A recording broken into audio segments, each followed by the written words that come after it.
Autostart che inizia a muoversi per raccoglierli. Con il numero 1 Etrusco Cla, Carmine Piscoglio, 2 Ernesto Spritz, Andrea Farolfi, 3 Eva Doctor, Simone Levakovic, 4 Elton, Giuseppe De Filippis, 6 Eclissi di Re DR, Francesco Di Stefano, 6 El Fuego Vit, Massimiliano Romanelli. Macchina che inizia a prendere velocità, si prepara a entrare addirittura per il lancio.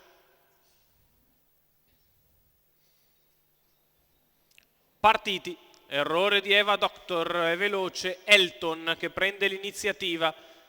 Al suo esterno Eclissi di Re DR che prova a puntare in avanti all'imbocco della prima numero piegata. 3 Eva Doctor squalificato. Poi Ernesto Spritz, metà della prima curva, Elton rimane al comando, Eclissi di Re DR deve prendere in mano e ritrarsi in terza posizione avanti ad Ernesto Spritz, poi El Fuego Vit. 14,4 il lancio con Elton che ha preso la testa nei confronti di Etrusco Cla.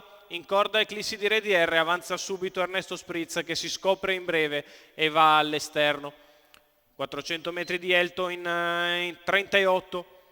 Alla fine ha potuto riprendere in mano velocemente Giuseppe De Filippis, non ha trovato nessuno ad andargli dritto e così può controllare le operazioni.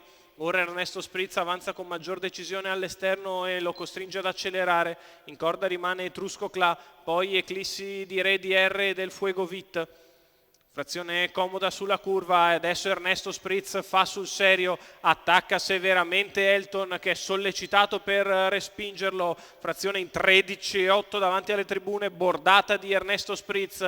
Elton che si riprende e rimane al comando. In corda sempre Etrusco Cla, avanti ad Eclissi di Re DR, poi El Fuego Vit, chilometro in 1,15,3, Elton in vantaggio, torna alla carica Ernesto Spritz che ha ricaricato le batterie sulla curva e ora tira un'altra sventagliata al rivale che è sollecitato per respingerlo. Passa Ernesto Spritz a 400 al palo, c'è un altro 14, 1,29 tra i tre quarti di miglio allunga Ernesto Spritz che guadagna terreno nei confronti di Elton, di Etrusco Cla e di Eclissi di Re DR. A metà della piegata conclusiva Ernesto Spritz che è in chiarissimo vantaggio nei confronti di Elton e di Etrusco Cla, poi Eclissi di Re DR nel finale. Ernesto Spritz che va anche per la misura cronometrica nonostante la meccanica non lo assista. Ernesto Spritz che vince in maniera nettissima da cavallo superiore al secondo Elton, al terzo Eclissi di Re DR, 28,4 ad arrivare, 1,13,2 fatti così